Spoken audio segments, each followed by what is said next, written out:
नमस्कार, बहुत स्वागत है आप सभी का। आपके साथ मैं पल्लवी रविंद्र सिंह। बुलेटिन की शुरुआत इस वक्त की सबसे बड़ी खबर के साथ करेंगे जो सियासी गलियारों से निकलकर सामने आ रही है। राजसमंद से दामोदर गुर्जर को टिकट दिया गया है। कांग्रेस ने सीपी जोशी को मैदान में उतारा है और इसके साथ भीलवाड़ा सीट से सीपी जोशी कांग्रेस उम्मीदवार जो है वो बनाए गए हैं। तो इस वक्त की बड़ी खबर आपके टेलीविजन स्क्रीन पर है। बता चले कि राजस्थान की 2 सीटों पर कांग्रेस ने अपने प्रत्याशी बदल दिए हैं और इस पूरे मामले का प्रेस रिलीज जारी कर दिया गया है। कांग्रेस की तरफ से बताया जा रहा है कि राजसमंद से दामोदर गुर्जर और भीलवाड़ा से सीपी जोशी को चुनावी मैदान में उतारा गया है। तो यहां पर आपकी जानकारी के लिए आपको बताते चले कि इस पूरे मामले का प्रेस रिलीज कांग्रेस की तरफ से जारी किया गया है। 5 उम्मीदवारों की जो घोषणा है वो की गई है, 3 कर्नाटक के लिए किए गए हैं। बताते चले जो प्रेस रिलीज जारी की गई है कांग्रेस की तरफ से, उनमें 3 नामों का ऐलान कर्नाटक के लिए किया गया है और 2 नामों का ऐलान राजस्थान के लिए किया गया है। राजस्थान में जो 2 सीटों पर ऐलान किया गया है कांग्रेस की तरफ से, उनमें राजसमंद और भीलवाड़ा है।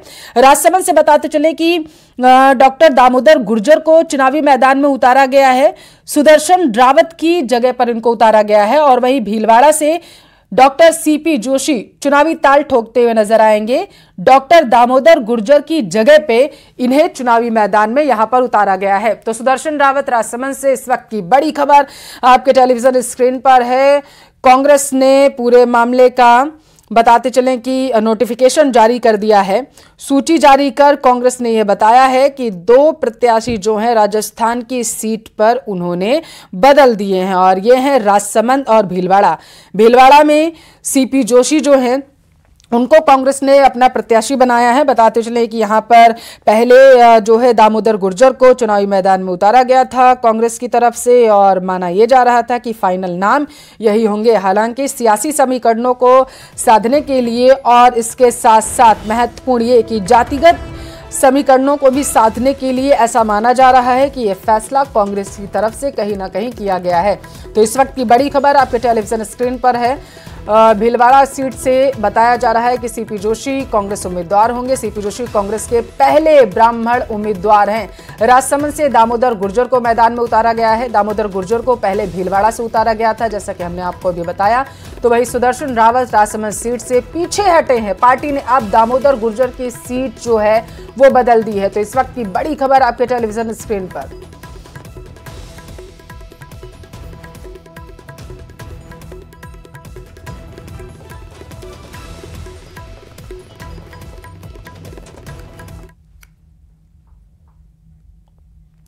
रविवार को राजस्थान के दौरे पर रहेंगे अमित शाह, ऐसी जानकारी सामने निकल कर आ पा रही है। बताया जा रहा है कि जयपुर में लोकसभा क्षेत्रों की कोर कमेटी की वो बैठक लेते हुए नजर आएंगे। जयपुर, धौलपुर, नागौर, दौसा और इसके साथ साथ चूरू, झुंझुनू, करौली लोकसभा क्षेत्र की कोर कमेटी के सदस्य भी होंगे शामिल।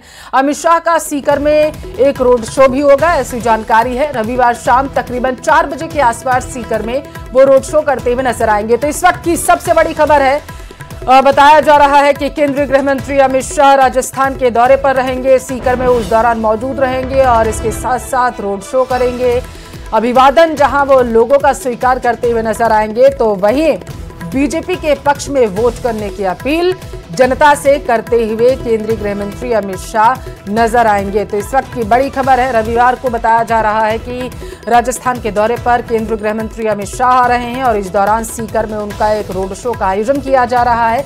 उनका एक कार्यक्रम हम आपको बता रहे हैं जब वो राजस्थान के दौरे पर आएंगे। बताया जा रहा है कि शाम को तकरीबन 4 बजे के आसपास उनका रोड शो होगा और इस दौरान वो कई तरीके की बैठकें भी लेते हुए नजर आएंगे। मूल मंत्र चुनावी देते हुए वो बीजेपी कार्यकर्ताओं को नजर आ सकते हैं। तो रविवार को राजस्थान में मौजूद रहेंगे केंद्रीय गृह मंत्री अमित शाह।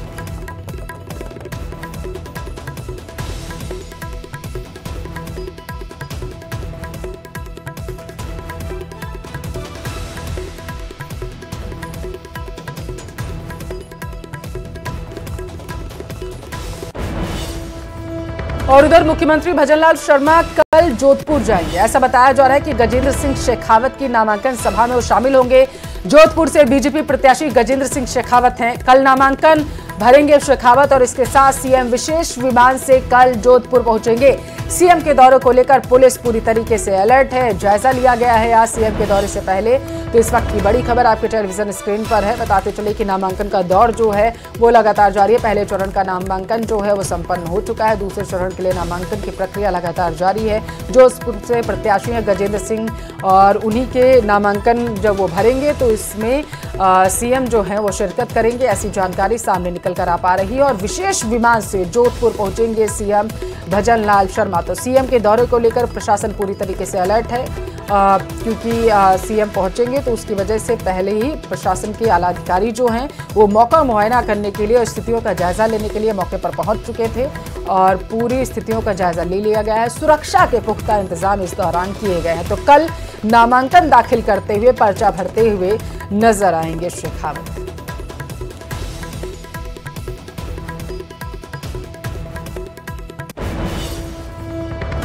पुलिस ऑनलाइन ठगी पर रोक के लिए जितने नए तरीके खोजती है, ठग उससे 2 कदम आगे बढ़ते हुए ठगी के नए तरीके खोज निकालते हैं। लेकिन अब पुलिस ऑनलाइन ठगी को लेकर पूरी तरीके से एक्टिव हो चुकी है। क्या है पुलिस की तैयारी, रिपोर्ट में देखिए।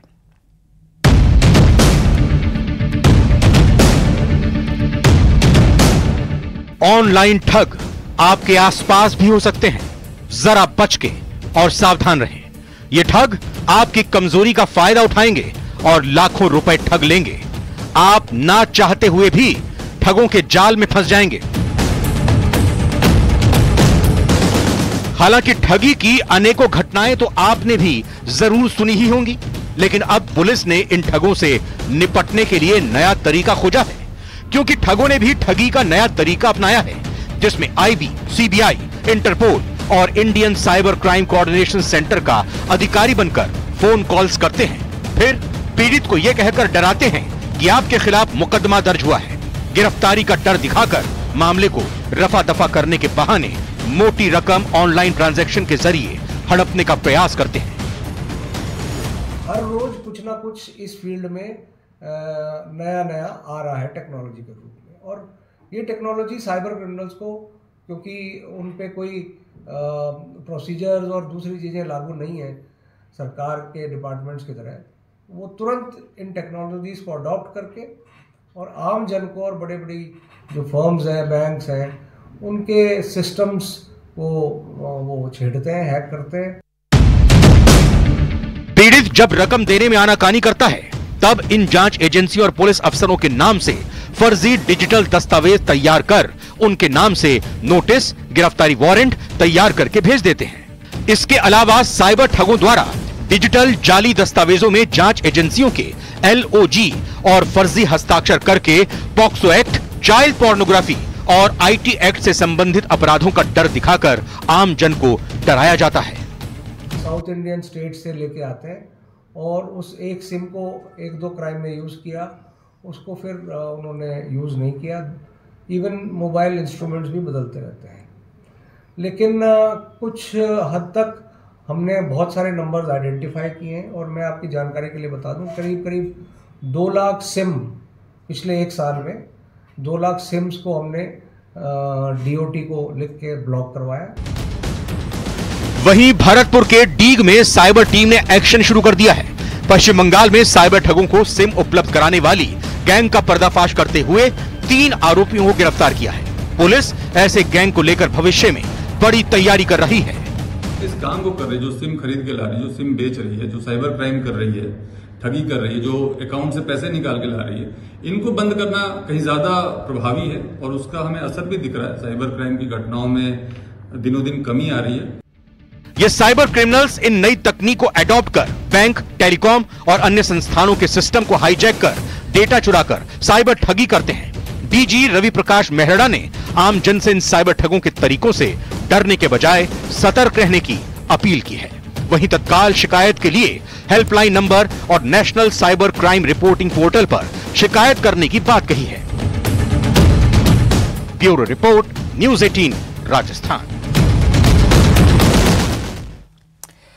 सरकारी नौकरी हासिल करना सम्मान की बात मानी जाती है, लेकिन क्या यह सम्मान इतना बड़ा है कि इसे हासिल करने के लिए फर्जी डिग्री का सहारा लेना पड़े?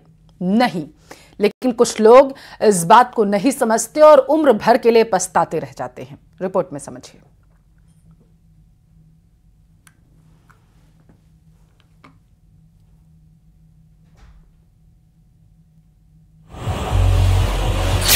फर्जी डिग्री पर नौकरी पड़ेगी भारी। जी हां, अब सूबे की सरकारी नौकरियों में फर्जी डिग्री का खेल नहीं चलेगा। राजस्थान कर्मचारी चयन बोर्ड ने पिछले 1 दर्जन से ज्यादा भर्तियों में इस तरह की गड़बड़ियों को पकड़ने के बाद इस पर लगाम लगाने का फैसला कर लिया है। चयन बोर्ड ने फैसला किया है कि फर्जी डिग्री और प्रमाण पत्रों पर नौकरी हासिल करने का प्रयास करने वालों को आजीवन भर्तियों के लिए अयोग्य ठहरा दिया जाए। अभ्यर्थी एक मॉडस ऑपरेंडी करते हैं। वो जब अपना पेपर ऑनलाइन फॉर्म भरते हैं, उसके अंदर वो अपनी जो क्वालिफाइंग डिग्री होती है उसकी इन्फॉर्मेशन सही नहीं भरते हैं। वो कुछ भी रोल नंबर डाल देते हैं और कुछ भी वो डिग्री का नाम डाल देते हैं और कुछ भी जो विश्वविद्यालय उसका नाम डाल देते हैं। और जब एग्ज़ाम ठीक हो जाता है, चाहे वो नकल करके हो, चाहे वो डमी लगा कर हो, चाहे कोई भी तरीका अपना करके हो, उसके बाद में फिर जब वो अपनी डिग्री प्रोड्यूस करते हैं डॉक्यूमेंट वेरिफिकेशन के टाइम पर, उसकी वो डिग्री बिल्कुल अलग यूनिवर्सिटी की होती है, रोल नंबर अलग होता है। फर्जीवाड़े की लगातार मिल रही शिकायतों के बाद राजस्थान कर्मचारी चयन बोर्ड ने अब फर्जी डिग्री देने वाले विश्वविद्यालयों के खिलाफ भी कार्रवाई शुरू कर दी है। लेकिन इससे पहले जानिए आखिर कौन कौन सी भर्तियों में फर्जी डिग्री का खेल सामने आ चुका है। इन भर्तियों में मिली फर्जी डिग्री: सहायक रेडियोग्राफर भर्ती, लैब टेक्नीशियन भर्ती, पीटीआई भर्ती 2022। खुलासा हुआ है कि एक ही अभ्यर्थी ने बोर्ड की कई परीक्षाओं में आवेदन किया है। उसने अलग अलग डिग्रियां लगाई। बड़ा सवाल है कि इतनी डिग्रियां कहां से आईं? खुलासे के बाद करीब 300 अभ्यर्थियों को डिबार करने की कार्रवाई शुरू कर दी गई है। सामने आया है कि भर्ती के अभ्यर्थियों ने राजस्थान, यूपी, मध्य प्रदेश समेत दूसरे राज्यों के विश्वविद्यालयों से फर्जी डिग्रियां बनवा ली और भर्ती में शामिल हो गए। बोर्ड ने आधा दर्जन विश्वविद्यालयों की सूची भी तैयार की है। सर्वाधिक फर्जी डिग्री उत्तर प्रदेश के शिकोहाबाद जेएस विश्वविद्यालय की मिली है। इसके अलावा चूरू की ओपीजेएस यूनिवर्सिटी, अलवर की सनराइज यूनिवर्सिटी की डिग्री भी संदिग्ध है। झुंझुनू और मध्य प्रदेश के भी कुछ विश्वविद्यालयों की डिग्रियों की जांच की जा रही है। हमने ऑलरेडी यूजीसी, एनसीटी को इसके बारे में काफ़ी इन्फॉर्मेशन दे दी है।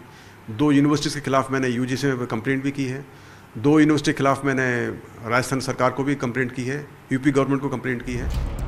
राजस्थान की सरकारी नौकरियों में फर्जीवाड़े की शिकायतें आम तौर पर आती रहती हैं, मगर प्रभावी कार्रवाई नहीं होने के चलते ये खेल सालों से चला आ रहा है।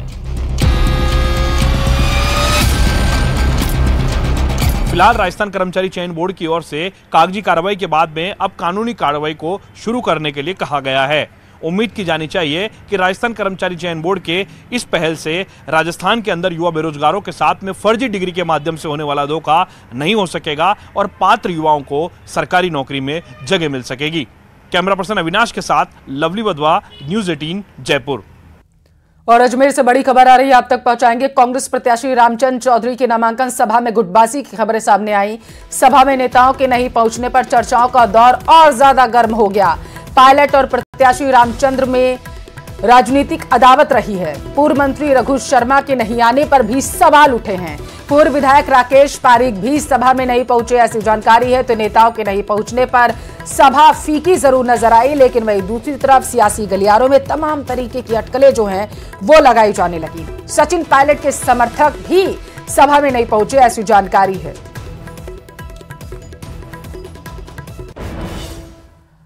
अगर आप मतदान के दिन को मौज मस्ती के नाम पर करना चाहते हैं, वोट देने में आपकी दिलचस्पी नहीं दिखाते हैं, तो जयपुर से आई ये रिपोर्ट आपके लिए है।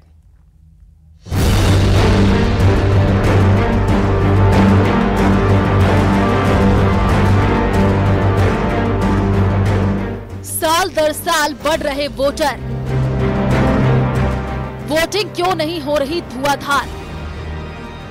मतदान प्रतिशत में कैसे हो सुधार?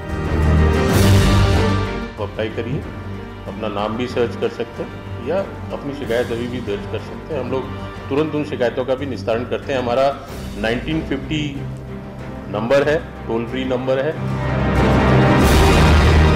अपील पर अमल कीजिए, लोकतंत्र के सबसे बड़े पर्व में अपने हिस्से की आहुति दीजिए। ये मत समझिए कि मेरे एक वोट देने न देने से क्या हो जाएगा। आपके मत से आकार देने वाली सरकार ही देश और समाज की दिशा तय करती आई है। और हाँ, छुट्टी का बहाना तो कतई काम नहीं आएगा, क्योंकि राजस्थान में मतदान के दिन सार्वजनिक अवकाश रहेगा। निजी और सार्वजनिक प्रतिष्ठानों के श्रमिकों को भी सवैतनिक अवकाश यानी पेड लीव मिलेगी। एक बार फिर सुन लीजिए, 100% मतदान को लेकर 19 और 26 अप्रैल को अवकाश घोषित किया गया है। प्रदेश में चुनाव आयोग हर आमोखास को मताधिकार से जोड़ने की कोशिशों में जुटा है। इसके बारे में लोगों को जागरूक भी किया जा रहा है। इस साल जागरूकता के साथ तकनीक के इस्तेमाल पर भी खासा जोर है, लेकिन इस कोशिश को कामयाबी तभी मिलेगी जब आप मतदान के दिन घर से निकल करके बूथ तक पहुंचिएगा। पहला आम चुनाव 72 वर्ष पूर्व यानी 1952 से शुरू हुआ। तब से लेकर अब तक लगभग 17 आम चुनाव हो चुके हैं। जैसे जैसे हमारी आबादी बढ़ रही है, लोकतंत्र में भागीदारी निभाने वाले मतदाताओं की संख्या भी बढ़ती जा रही है। 1952 के पहले आम चुनाव में प्रदेश में 76,76,419 वोटर थे। 1999 3 करोड़ 11 लाख, 2004 3 करोड़ 47 लाख, 2009 3 करोड़ 71 लाख, 2014 4 करोड़ 30 लाख, 2019 4 करोड़ 90 लाख, 2019 5 करोड़ 34 लाख।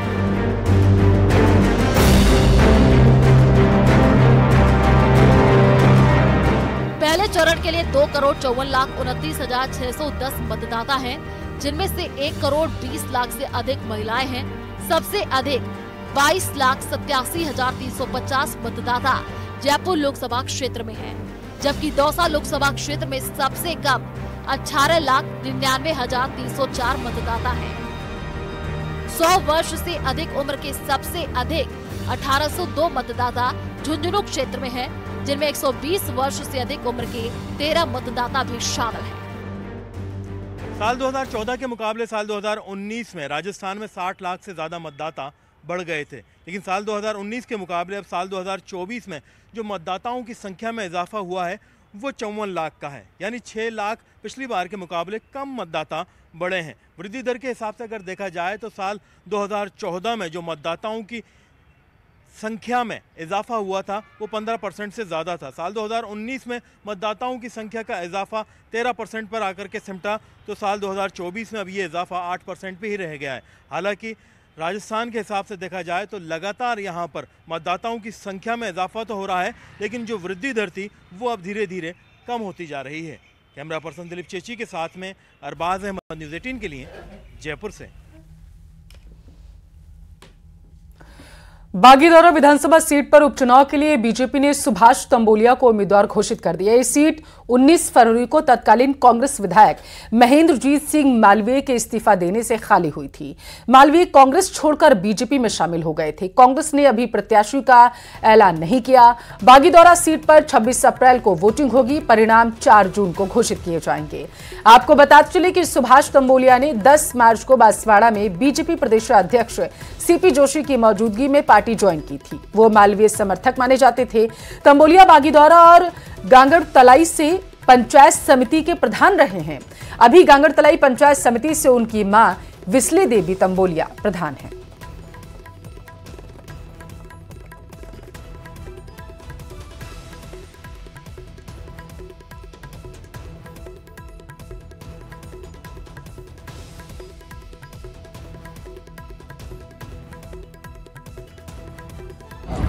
मैं पहले तो पूरी भारतीय जनता पार्टी को बहुत बहुत बधाई देना चाहता हूं।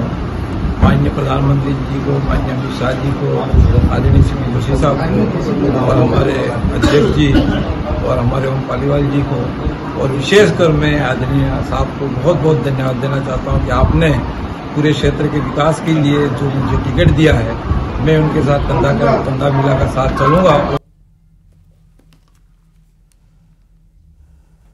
और इस वक्त की बड़ी खबर का रुख करेंगे। हेमाराम चौधरी के बयानों से कांग्रेस आलाकमान नाखुश है।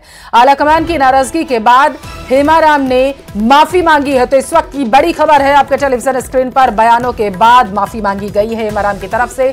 सोशल मीडिया पर 2 बयानों से लोगों में नाराजगी है। निर्दलीय प्रत्याशी रविंद्र सिंह भाटी पर टिप्पणी की गई थी, हेमाराम ने जैन समाज पर टिप्पणी की थी। तो इस वक्त की बड़ी खबर आपके टेलीविजन स्क्रीन पर, हेमाराम ने जैन समाज पर टिप्पणी की थी, जिसके बाद अब बताया जा रहा है कि आलाकमान जब इस पर नाराज हुआ तो उन्होंने माफी मांगी है। सोशल मीडिया पर बयानों से लोगों ने नाराजगी व्यक्त की थी। निर्दलीय प्रत्याशी रविंद्र सिंह भाटी और जैन समाज पर उन्होंने टिप्पणी की थी। आलाकमान की नाराजगी के बाद हालांकि अब माफी मांगते हुए नजर आ रहे हैं।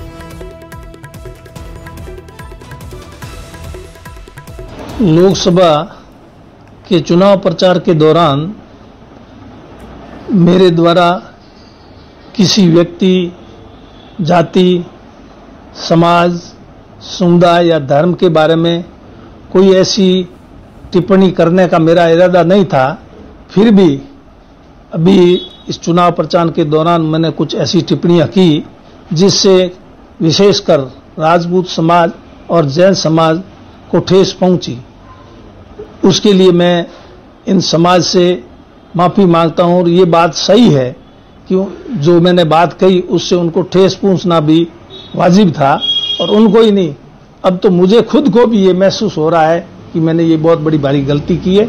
उसके लिए मैं एक बार फिर इन दोनों समाज और भी किसी को मेरे चुनाव प्रचार के दौरान मेरी वाणी से, भाषण से किसी को कोई ठेस पहुंची है तो वो मुझे माफ करें, और आगे मैं इस प्रकार की कोई भी बात नहीं कहूंगा। इस पर मैं पूरा ध्यान रखूंगा। बीकानेर के छत्तरगढ़ पुलिस थाने के 3 सिपाहियों पर एक महिला से बलात्कार करने का आरोप लगा है। जानकारी के मुताबिक महिला अपने बेटे की गुमशुदगी की रिपोर्ट दर्ज कराने के लिए पहुंची थी, उनके संपर्क में आई थी। आरोप के मुताबिक 4 साल पहले पीड़िता महिला जो है उसका बेटा गुम हो गया था। महिला का आरोप है कि एक दिन थाने के रीडर विनोद विश्नोई, सिपाही दिलीप दास और करम सिंह ने नशीला पदार्थ पिलाकर उसके अश्लील फोटो और वीडियो बना लिए। इसके बाद धमकी देकर ब्लैकमेल करने लगे और घर आकर उसका साथ दुष्कर्म किया। इस मामले में एसपी तेजस्वी गौतम का कहना है कि महिला उत्पीड़न प्रकोष्ठ के एएसपी अरविंद को मामले की जांच सौंपी गई है। जिस भी पुलिस कर्मचारी की संलिप्तता इसमें पाई गई उसे बख्शा नहीं जाएगा। महिला ने मेरे ऑफिस में प्रस्तुत होकर एक परिवाद इस आशय का प्रेषित किया कि छत्तरगढ़ थाने में उसके बेटे की गुमशुदगी की रिपोर्ट दर्ज कराने के चक्कर में वो काफ़ी लंबे समय से थाने पर आती जाती थी, और उसी दौरान उसने 3 कांस्टेबल्स जो छत्तरगढ़ थाने पे पोस्टेड हैं, उनमें से एक सीओ खाजूवाला के ऑफिस में काम करता है, उनके ऊपर रेप के और गलत काम करने के गंभीर आरोप लगाए हैं। और साथ ही साथ ये भी कहा है कि बार बार फिर महिला के साथ उन्होंने ये गलत काम किया है।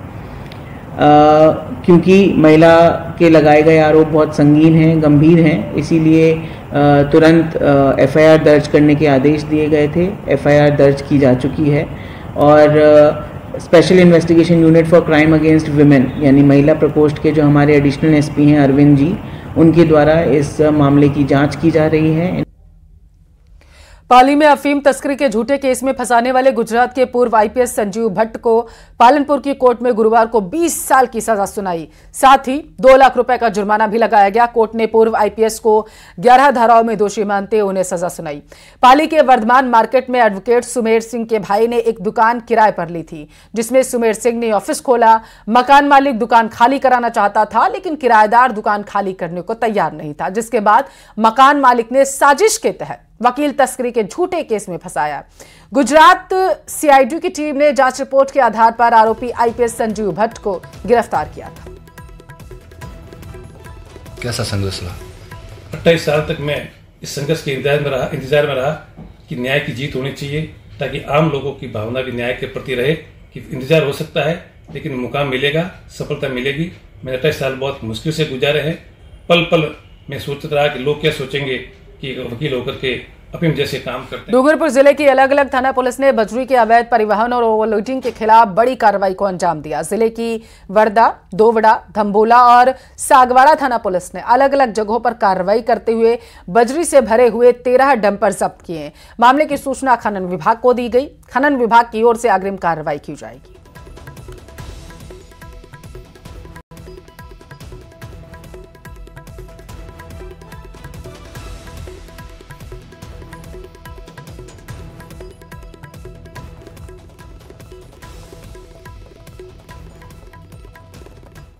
और चलिए इसी खबर के साथ फिलहाल के लिए इस बुलेटिन बस इतना ही। रुकते हैं एक छोटे से ब्रेक के लिए, जल्द हाजिर होंगे।